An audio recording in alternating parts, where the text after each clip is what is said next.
The movie starts with Martin, a pharmacist by profession, scrolling through images of women on his phone. And you can tell he's sexually deprived by the way he's looking at these women. Joanne, his colleague at the pharmacy, mentions that this is her last day at work and invites Martin to a party. However, Martin refuses, saying that he's busy. Simultaneously, from a completely different office, Gabby, an assistant physiotherapist, makes her appearance. And just like Martin, she's scrolling through images of men on her phone. Obviously, there's some unspoken chemistry here. Later, Martin is out eating with his friends at a restaurant. His friend mentions how Martin likes Japanese girls, which is why he married Bethany Takara. Martin gets a bit defensive, saying that he married her because he loved her. He then gets up for a bathroom break and walks away in a sore mood. Meanwhile, Gabby is out with the girls for the night. Her friends are discussing pictures of men. Gabby then decides to text some guy to meet up and says goodbye to her friends. She walks past Martin on her way.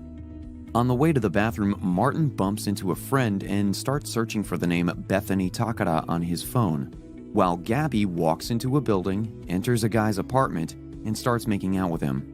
At the same time, Martin is making out with a girl when he stops midway to realize she's on drugs. Martin helps the girl vomit, and then we see Gabby scrolling through images of men on a hookup app. Since her last encounter left a lot to be desired, she updates her status on the app to DTF. Martin also updates his status to DTF on the same app. Martin texts a few girls to meet up and likes Gabby's picture on the app. And then the app works its magic and instantly matches Gabby and Martin. And this is when things start getting interesting.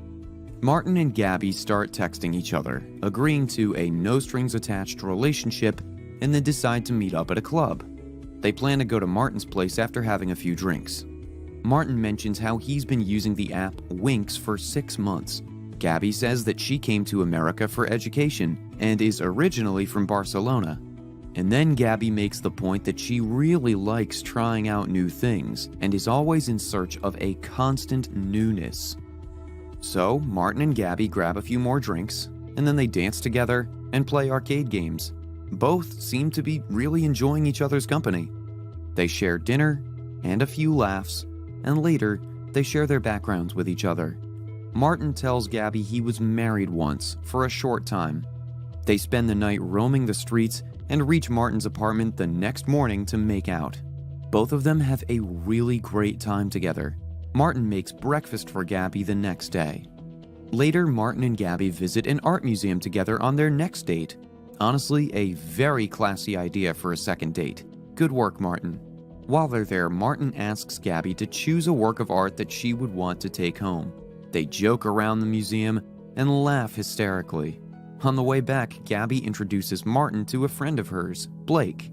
Soon, Gabby packs up her things and moves in with Martin. And for the time being, everything is hunky-dory, peachy keen, giggles and smiles and fun galore. They spend the day together playing basketball and partying. Martin and Gabby decide to deactivate their Winx accounts together, and this makes it clear that what they have is more than just a no-strings-attached arrangement. Martin and Gabby then meet up with Martin's friends and have dinner together, another successful date in the books. Later that night, Gabby wants to get intimate, but Martin shuts the idea down, saying that he's tired. Both of them lie facing away from each other, glued to their phones. The next morning, Martin and Gabby are still fixated on their phones, and it becomes obvious that their honeymoon phase is over. It's pretty sad to see. Often when I see couples and their relationship blossom in films, I feel like I'm part of it with them, in a small platonic way. But when they split, the viewer, also feel that division. It's like surrogate heartbreak. In any event, Martin introduces Gabby to his parents, hoping to develop their relationship further and keep the fire alive. Martin's father is in the kitchen with Gabby, and he tells Gabby that his wife has dementia. He further explains to Gabby that love isn't all roses and sweets.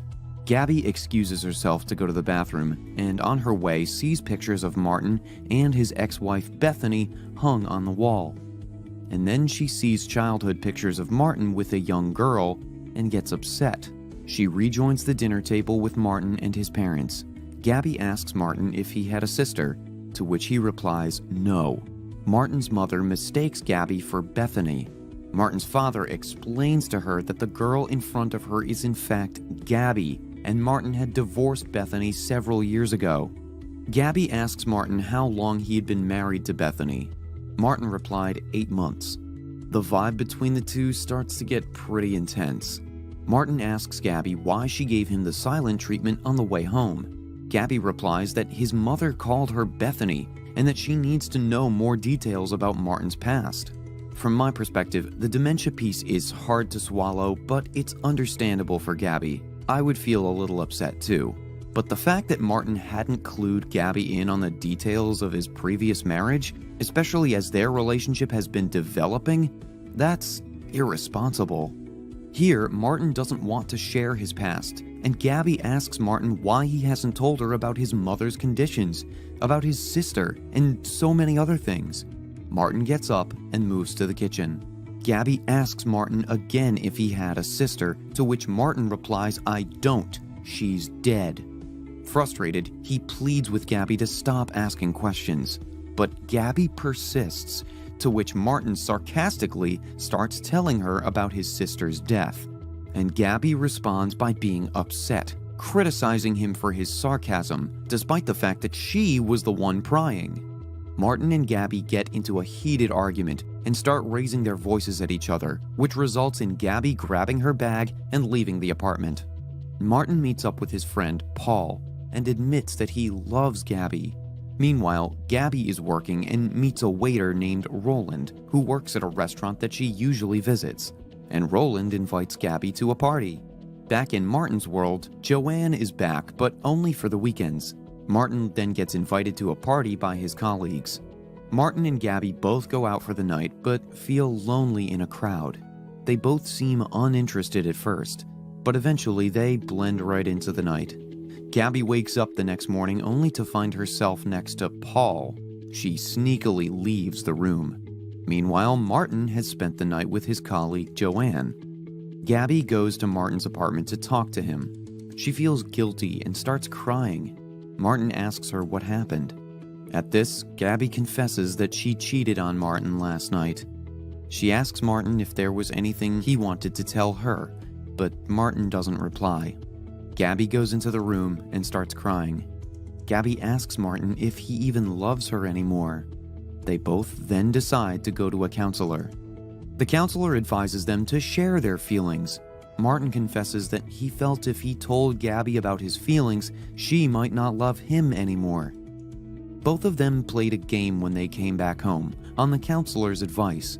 Each of them shared their secrets and asked each other questions.